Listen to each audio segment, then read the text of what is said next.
It shows the 12 signs. And then on the outside and on the inside. And then and then here are the, I can't think, Rashis. The kirtans always wipe out my left brain. I don't know why. And then we have the 27 nakshatras, and then we have other things around the outside.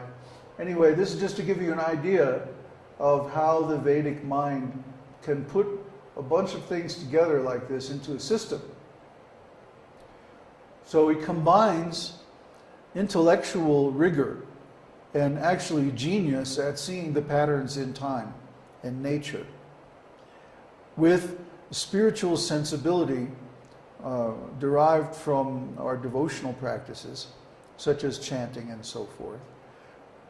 The whole purpose of which is to see how God's energy is coming through the different patterns in time. Remember, we said time is a fractal. Well, what is the shape of that fractal? And this diagram and diagrams like it give us some idea of how all these different periods of 12, 27, 48, and so on can all fit together.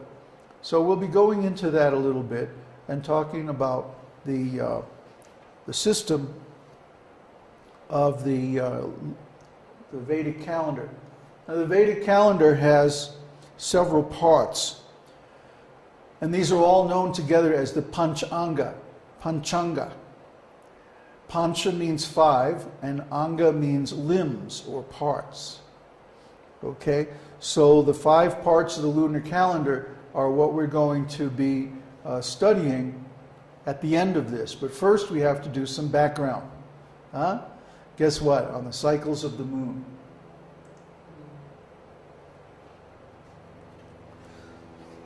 The Vedic calendar is based on the lunar month.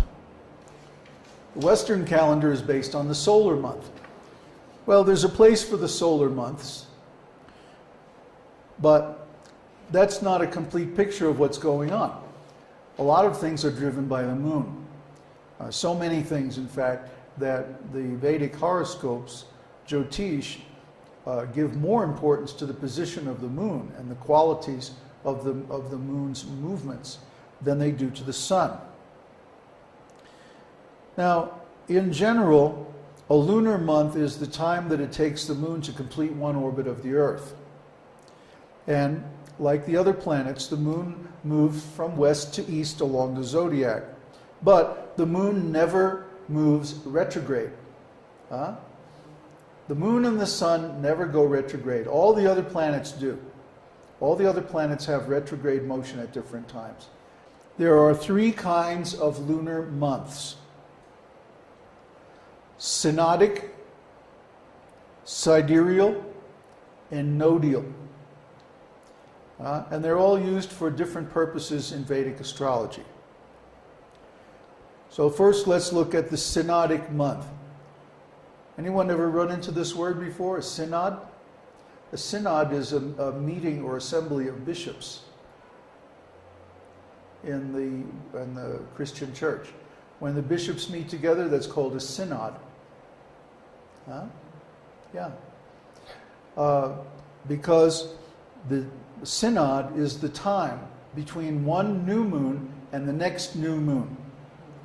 I'm always getting confused by this because I tend to see the lunar cycles beginning from the new moon, whereas actually the Vedic calendar month begins from the full moon.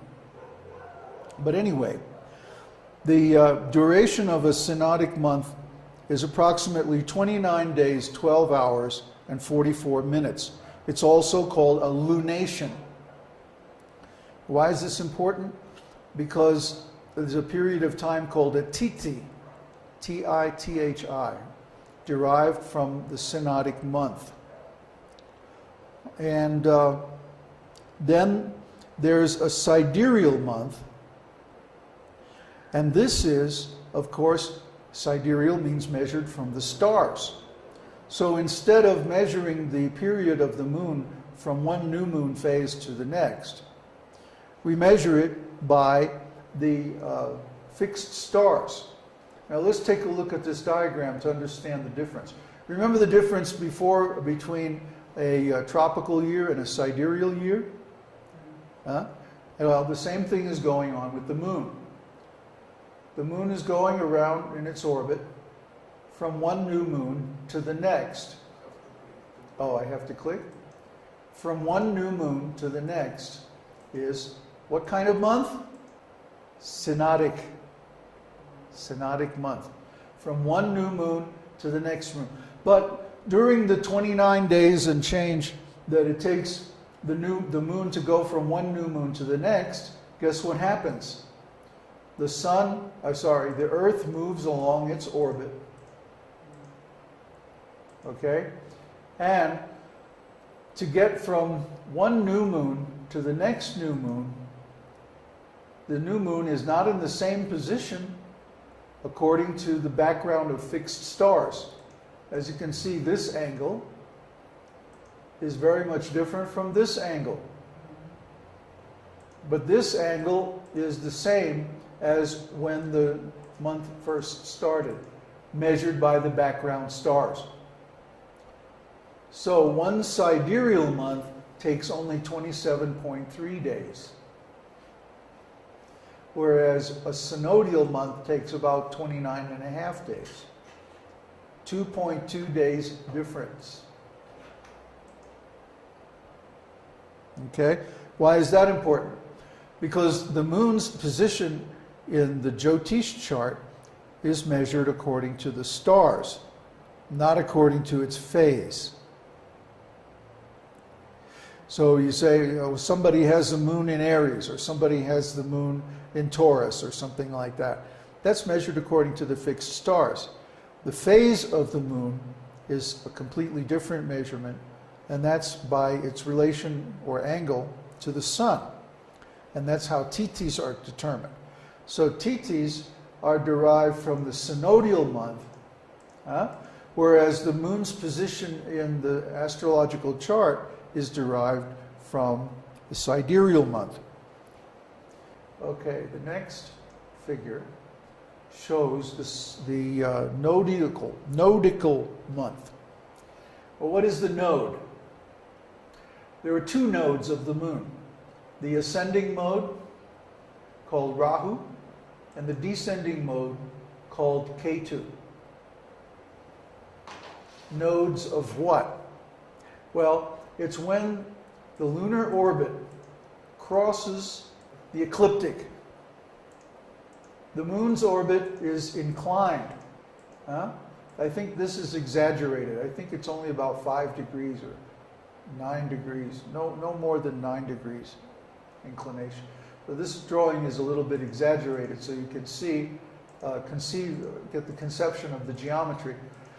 So when the moon's orbit crosses the plane of the Earth's orbit, which is the ecliptic, that's either the descending node, if it's going from north to south, or the ascending node, if it's going from south to north. Of course, we're talking about what? Right ascension. Right ascensions. North or south, depending on whether it's below the ecliptic or above the ecliptic. When the moon goes to the south, that's the descending mode, or Ketu. When it goes to the north, that's the ascending node, or Rahu.